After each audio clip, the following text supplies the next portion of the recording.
Hello बच्चों, मैं ममता जैन व्याख्याता अर्थशास्त्र इकोनॉमिक्स क्लास 12 में आपका एक बार फिर से स्वागत करती हूँ। बच्चों, लास्ट वीडियो के अंदर अपना 19 चैप्टर केंद्रीय बैंक कार्य एवं साख नियंत्रण अपना कंप्लीट हो गया था। आज हम अपना 20 चैप्टर जिसका नाम है उपभोग फलन, बचत फलन एवं निवेश फलन की अवधारणा, आज अपन इसको स्टार्ट करेंगे। तो बच्चों, लेसन 20 का नाम है उपभोग फलन, बचत फलन व निवेश फलन की अवधारणा। तो सबसे पहले हम उपभोग फलन ये बात करेंगे कि हम उपभोग फलन, बचत फलन और निवेश फलन की का अध्ययन हम क्यों कर रहे हैं। तो बच्चों, यदि हमें कीन्स का आय व रोजगार का सिद्धांत पढ़ना है और समझना है तो हमें उपभोग फलन, बचत फलन और निवेश फलन के बारे में जानना होगा। तो सबसे पहले अपन देखेंगे कीन्स का आय व रोजगार का सिद्धांत। अब बच्चों, ऐसा जब भी कोई सिद्धांत आता है तो उसके पहले भी कई सारे सिद्धांत आते हैं। एक मान्य सिद्धांत आने से पहले कई सारे और भी सिद्धांत आते हैं। हर अर्थशास्त्री, जैसे यदि अपन अर्थशास्त्र की बात कर रहे हैं तो यहाँ पर कई सारे अर्थशास्त्रियों ने कीन्स के पहले भी अपने विचार दिए। तो कीन्स के पहले जिन प्रतिष्ठित अर्थशास्त्रियों ने अपने विचार दिए, उन सबको मिला करके एक बना दिया क्लासिकल विचारधारा। उसको हम कहेंगे क्लासिकल विचारधारा। तो क्लासिकल विचारधारा के अनुसार यह था कि बाजार के अंदर पूर्ण रोजगार की स्थिति होती है। जो क्लासिकल जो अर्थशास्त्री थे वो ये कहते थे, वो उसमें जो प्रतिष्ठित अर्थशास्त्री थे बच्चों, उनका ये कहना था कि बाजार हमेशा संतुलन की अवस्था में होता है। वहाँ पर पूर्ण रोजगार होता है, अर्थात कहीं कोई बेरोजगारी नहीं होती है। मांग के बराबर पूर्ति होती है, और यदि कभी मांग और पूर्ति बराबर न हो तो ऐसी शक्तियाँ बाजार में विद्यमान होती है कि मांग और पूर्ति आपस में बराबर हो जाती है और वापस पूर्ण रोजगार की स्थिति आ जाती है। और इसी बात के ऊपर से का बाजार सिद्धांत भी आधारित है कि बाजार में मांग और पूर्ति दोनों बराबर होते हैं। नहीं होने पर ऐसी शक्तियां विद्यमान है बच्चों कि जिसकी वजह से मांग पूर्ति बराबर हो जाती है और पूर्ण रोजगार की स्थिति बनी रहती है। ये था हमारे प्रतिष्ठित अर्थशास्त्रियों का मानना, और जिसे कहा था क्लासिकल विचारधारा। क्या कहा था? क्लासिकल विचारधारा।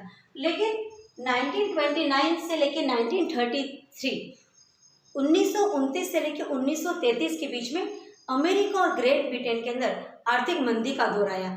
और ऐसे के अंदर जब मंदी आई तो क्या हुआ कि लोगों को रोजगार नहीं मिलने लगा, आय का स्तर भी कम हो गया, उत्पादन भी कम हो गया। ऐसे में बेरोजगारी आने लगी।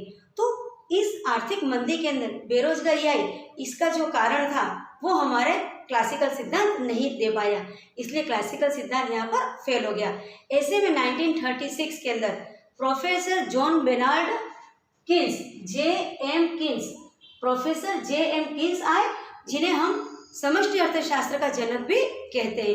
तो प्रोफेसर जे.एम. कीन्स ने अपनी एक पुस्तक the general theory of employment, interest and money, उसके अंदर 1936 के अंदर अपने आय, उत्पादन, रोजगार का सिद्धांत प्रतिपादित किया।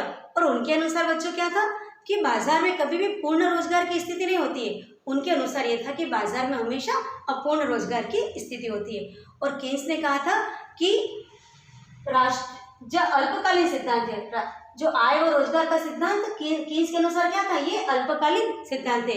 क्यों? क्योंकि रोजगार को कई सारे कारक प्रभावित करते हैं। जैसा कि हमारे क्लासिकल सिद्धांत ने क्या कहा था कि हमेशा पूर्ण रोजगार की स्थिति बनी रहती है, रोजगार किसी भी तरह से प्रभावित नहीं होता है। लेकिन कीन्स ने यह कहा था, प्रोफेसर जे.एम. कीन्स ने कहा था कि बाजार में कभी भी पूर्ण रोजगार की स्थिति नहीं होती है, अपूर्ण रोजगार की स्थिति होती है। और ये बात 1936 में अपनी पुस्तक the general theory of employment, interest and money के अंदर कहा था। फिर कीन्स ने दूसरी बात यह कही थी कि रोजगार को कई सारे कारक प्रभावित करते हैं, और उन्होंने अपना जो आय वो रोजगार का जो सिद्धांत दिया, उसने कहा था कि ये सिद्धांत अल्पकाल में लागू होता है, क्योंकि दीर्घकाल में तो सभी चीजें परिवर्तित हो जाती है। उनके अनुसार ये था कि जनसंख्या का आकार, पूंजी, श्रमिकों की मनस्थिति, श्रमिकों की कार्य क्षमता, मजदूरी, ये सब क्या होता है, एक समय तक स्थिर रहते हैं और फिर धीरे धीरे बदलते रहते हैं। इसलिए जो प्रोफेसर जे.एम. कीन्स हमेशा अल्पकाल की बात करते हैं, उनका मानना था कि अल्पकाल में आय व रोजगार का सिद्धांत काम करता है। और उन्होंने ये कहा था कि जैसे जैसे राष्ट्रीय आय बढ़ेगी ऐसे रोजगार बढ़ेगा। यदि उनका है कि हमें आय व रोजगार का हमें उत्पादन बढ़ाना है या हमें अधिक रोजगार बढ़ाना है, तो उसके लिए हमें अधिक श्रमिक लगाने होंगे, अधिक लोगों को काम पर लगाना होगा। जब अधिक लोग काम पे लगेंगे तो उत्पादन बढ़ेगा बच्चों, और उत्पादन बढ़ेगा तो क्या होगा, राष्ट्रीय आय बढ़ेगी, और राष्ट्रीय आय बढ़ेगी तो रोजगार बढ़ेगा। ये बात हमको प्रोफेसर J.M. केस ने कहा था और उन्होंने अपना आय व रोजगार का सिद्धांत दिया था। अब बच्चों जब हमको प्रोफेसर J.M. केस का आय व रोजगार का सिद्धांत समझ में आ रहा है तो अब हम अपने लेसन पे आते हैं उपभोग फलन। सबसे पहले हम बात करेंगे उपभोग फलन। तो बच्चों उपभोग तो हम सब व्यष्टि अर्थशास्त्र में पढ़ चुके हैं। उपभोग किसे कहते हैं? किसी चीज का उपयोग करना ही उपभोग है। हम सब उपभोक्ता हैं, हम वस्तुओं का उपभोग करते हैं, वस्तुओं का यूज करते हैं, उपयोग करते हैं। तो जो उपभोग फलन, तो उपभोग फलन यानी उपभोग किस पे निर्भर करता है? उपभोग किस पे निर्भर करेगा? आय पर। हम जो कमाते हैं वही तो खर्च करते हैं। उपभोग का मतलब होता है खर्च करना। तो उपभोग किसका फलन है? आय का फलन है। इसलिए हम उपभोग को लिखते हैं सी से, आय को लिखते हैं वाई से। तो हम लिखते हैं C is equal to F Y, अर्थात जो उपभोग है वो आय का फलन है। किसका फलन है? आय का फलन है। अर्थात जैसे जैसे आय बढ़ेगी ऐसे ऐसे उपभोग बढ़ेगा, है ना। और ये जो उपभोग फलन है वो कीन्स का मनोवैज्ञानिक नियम पर आधारित है। इसको कीन्स का मनोवैज्ञानिक नियम भी कहते हैं कि प्रोफेसर जेम कीन्स का कहना था कि जैसे जैसे व्यक्ति की आय बढ़ती है वैसे वैसे उसका उपभोग बढ़ता है। लेकिन बच्चों जितनी आय में वृद्धि होती है उतना कभी भी उपभोग में वृद्धि नहीं होती है। आय में वृद्धि के साथ उपभोग में वृद्धि तो होती है, लेकिन जिस दर से आय में वृद्धि हो रही है उस दर से उपभोग में वृद्धि नहीं होती है। ये प्रोफेसर जेम कीन्स ने कहा था। और इसको हम वास्तविक जीवन में भी देख सकते हैं। जैसे गरीब है, उसकी आवश्यकता कम है तो वो कम उपभोग करता है, तो कम आय के अंदर वो कम उपभोग करता है। लेकिन जैसे जैसे उसकी आय बढ़ेगी तो उसका उपभोग बढ़ेगा। लेकिन एक बात, एक लिमिट ऐसी आएगी कि आय तो बढ़ गई है लेकिन फिर वो उपभोग नहीं, क्योंकि अब क्या करेगा इतना सारा उपभोग। एक लिमिट होती है ना हर किसी की। तो हम देखते हैं कि जब व्यक्ति की आय बढ़ती है तो पहले तो उपभोग बढ़ता है, वो भी उस दर से नहीं, कम दर से। लेकिन एक स्थिति ऐसी आती है फिर वो उपभोग और अधिक नहीं बढ़ता है, तो फिर वो आय कहाँ जाती है? फिर बच्चों वो आय क्या आती है? बचत हो जाती है। जैसे आप भी आपके घर में देखते हो कि आपके पिताजी पैसा कमा के लाते हैं तो वो आप लोग यूज़ में लेते हो, लेकिन सारा पैसा थोड़ी यूज़ में लेते हैं, कुछ पैसा हम बचत के रूप में रखते हैं। तो जो आय होती है वो किसका योग है? I is equal to C plus S, यानी जो आय है वो उपभोग और बचत दोनों से मिलकर के बनी है। यानी उपभोग और बचत दोनों को जोड़ दो तो आय हो जाती है। अब बच्चों हम कहते हैं कि जो आय भी है वो जो हमारी जो उपभोग है वो हमारी प्रयोज्य आय का फलन है। अब प्रयोज्य आय क्या होगी आप ये कहेंगे? बच्चों हमने हमारा 14 या 15 लेसन के अंदर देखा था कि जो अपनी आय होती है ना, वो आय जो व्यक्तिगत आय होती है या जो आय होती है उसके अंदर अपन क्या करते हैं? टैक्स को माइनस करते हैं, क्योंकि हमारी जितनी भी आय है वो खर्च योग्य आय नहीं होती है, उसमें से हम टैक्स को माइनस कर देते हैं। तो यदि हम अपने आय में से हम करों को माइनस कर दें, टैक्स को माइनस कर दें, तो जो हमारी आय प्राप्त होती है उसको हम प्रयोज्य आय कहते हैं। बच्चों उसको क्या कहते हैं? प्रयोज्य आय। तो हमने यहाँ पर देखा कि जो उपभोग है वो आय का फलन है। जैसे जैसे आय बढ़ती है वैसे वैसे उपभोग बढ़ता है, लेकिन आय में बढ़ने की दर अधिक होती है और उपभोग में उसके तुलना में धीरे धीरे वृद्धि होती है। और उपभोग में जो इतनी अधिक वृद्धि नहीं होती है तो वो पैसा कहाँ चला जाता है? बचत में। इसलिए हम कहते हैं कि y is equal to C plus S. जो आय है वो उपभोग और बचत, एस मतलब सेविंग, बचत का योग होती है। और जो उपभोग है वो भी किसका फलन है? प्रयोज्य आय का। और प्रयोज्य क्या है? आय क्या है? आय में से कर को माइनस कर दो तो प्रयोज्य आय आती है। अब जो हमारा जो उपभोग है वो भी दो तरह का, हम अपन उपभोग की बात करते हैं। एक ऐसा उपभोग है जो स्वायत्त उपभोग कहते हैं, तो हम उपभोग को भी लिखते हैं C is equal to A plus B by D, जहाँ पर ए हमारा स्वायत्त उपभोग होता है। स्वायत्त उपभोग। अब आप कहेंगे कि मैम स्वायत्त उपभोग क्या है?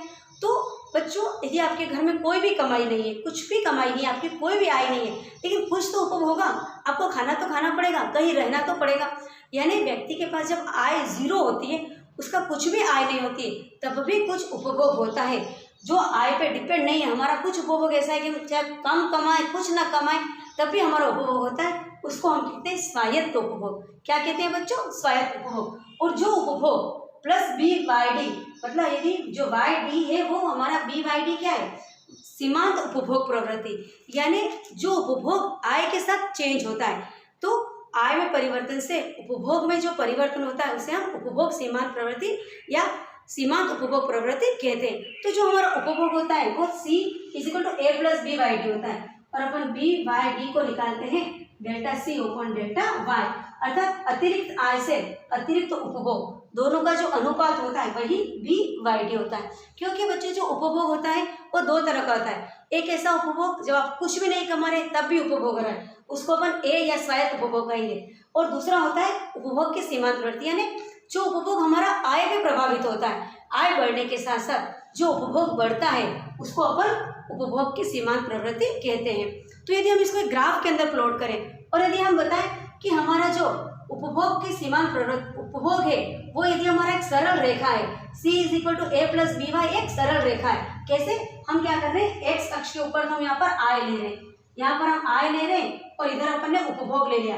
तो आय तो 100, 200, 300, 400 बढ़ा है, लेकिन मैंने बताया था ना आपको कि जिस दर से आय बढ़ती है उस दर से उपभोग नहीं बढ़ता है, इसलिए हमने यहाँ पर 50-50 का डिफरेंस सिर्फ बताने के लिए मैंने आपको इस तरह से लिखा है। अब आप देखेंगे कि ये एक सरल रेखा है क्या, C = A + BY, यानी उपभोग = स्वायत्त उपभोग प्लस उपभोग की सीमांत प्रवृत्ति एक सरल रेखा है। तो ये जो सरल रेखा ये हमारे उपभोग को बता रही है। तो जो इसके अंदर जो 45 डिग्री से एक और रेखा जा रही है जिसको हम पूर्ति रेखा या समता रेखा कहते हैं, जो हमारी आय को प्रदर्शित कर रही है। अब आप बच्चों देखो कि आय बढ़ रही है तो उपभोग भी बढ़ रहा है, लेकिन एक ऐसा बिंदु आ रहा है जहां पर आय और उपभोग दोनों बराबर हो रहे हैं, अर्थात यहाँ पर शून्य बचत होती है। यहाँ पर बचत कितनी हो रही है, शून्य बचत हो रही है। तो इस बिंदु से पहले जो हमारा ये जो उपभोग की जो लाइन थी वो ऊपर है और जो आय की लाइन है वो नीचे है।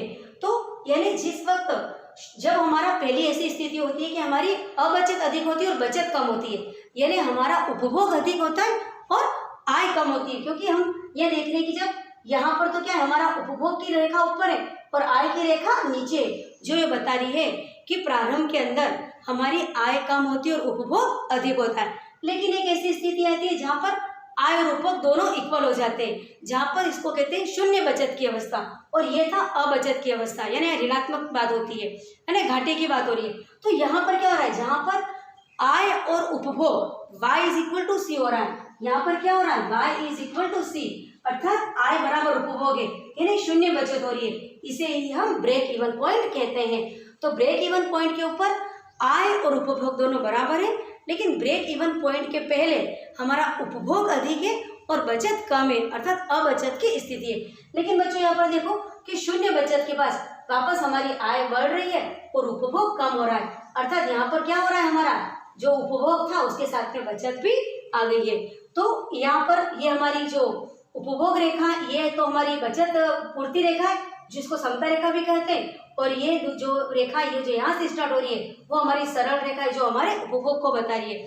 और इस ग्राफ से पता चलता है कि प्रारंभ के अंदर उपभोग अधिक होता है और आय कम होती है, यहाँ पर अबचत होती है, अर्थात कोई बचत नहीं होती है, और यहाँ तक कि ऋणात्मक बात होती है, क्योंकि उपभोग अधिक हो रहा है और आय कम है तो आय ऋणात्मक होती है। लेकिन एक ऐसा बिंदु आता है जहाँ पर आय और उपभोग इक्वल हो जाते हैं, जहाँ पर बचत शून्य है, इसे ही हम ब्रेक इवन पॉइंट कहते हैं। और उसके बाद फिर आय बढ़ती जाती है और उपभोग कम होता जाता है, तो आय जो बढ़ी हुई आय होती है वो बचत के रूप में आ जाती है। तो यहाँ पर जो 45 डिग्री का जो एंगल बनाती हुई रेखा है इसे हम पूर्ति रेखा या समता रेखा कहते हैं। y = C + A, और ये जो सरल रेखा है वो हमारी उपभोग रेखा है, C = A + BYD। तो बच्चों ये मैंने आज आपको बताया उपभोग फलन क्या है और उपभोग क्या है। तो आज हमने बच्चों देखा जो हमारा जो लेसन 20 का जो पहला भाग अपन ने आज देख लिया, जिसके अंदर अपन ने देखा पहले क्लासिकल सिद्धांत आय, उत्पादन व रोजगार का, जिसमें यह कहा था कि बाजार हमेशा संतुलन में होता है और पूर्ण रोजगार की स्थिति होती है। लेकिन जब आर्थिक मंदी आई अमेरिका और ब्रिटेन में, तब आर्थिक सिद्धांत इनका जो था, जो इस आर्थिक मंदी को नहीं बता पाया क्लासिकल सिद्धांत, ऐसे में 1936 में प्रोफेसर J.M. कीन्स ने अपनी जो पुस्तक थी the general theory of employment, interest and money, उसके अंदर उन्होंने आय व रोजगार का सिद्धांत दिया और उसने कहा कि बाजार में कभी भी पूर्ण रोजगार की स्थिति नहीं होती है, हमेशा अपूर्ण रोजगार की स्थिति होती है और रोजगार को अनेक कारक प्रभावित करते हैं। यदि हमें अधिक उत्पादन बढ़ाना है तो हमें श्रमिकों की संख्या बढ़ानी होगी, जिससे राष्ट्रीय आय बढ़ेगी और रोजगार भी बढ़ेगा। और उन्होंने कहा था कि आय, उत्पादन और रोजगार का सिद्धांत अल्पकालीन सिद्धांत है, वो हमेशा अल्पकाल की बात करते थे। उसके बाद अपन ने उपभोग फलन पढ़ा, उपभोग C = FYD, अर्थात जो उपभोग होता है वो प्रयोज्य आय का फलन है। फिर मैंने आपको ग्राफ के द्वारा बताया कि उपभोग और आय को हमने इस तरह ग्राफ में देखा, तो अपन ने देखा कि प्रारंभ के अंदर उपभोग अधिक होता है और अबचत होती है। फिर एक ऐसा पॉइंट आता है जहाँ उपभोग और आय दोनों इक्वल हो जाते हैं, जिसे हम ब्रेक इवन पॉइंट कहते हैं। और उसके बाद आय अधिक होती है और उपभोग कम होता है, तो जो बचा हुआ जो आय है वो बचत के रूप में आ जाती है। तो बच्चों इस वीडियो को अच्छे से देख लीजिए, ताकि आज आपको उपभोग फलन समझ में आ गया। नेक्स्ट वीडियो के अंदर अपन बचत फलन और निवेश फलन के आगे और भी बात करेंगे। तो इस वीडियो को बच्चों अच्छे से देख लीजिए। नहीं समझ में आता है तो 1 से 2 बार आप इस वीडियो को देख लीजिए, और वीडियो के बाद में जो मैंने फोटो अपलोड किए हैं उससे आप अपने नोट्स बना लीजिए, ताकि आपको सारी चीज़ें अच्छे समझ में आए। तो हम वापस से मिलते हैं हमारे नेक्स्ट वीडियो के अंदर। तब तक के लिए बच्चों थैंक यू।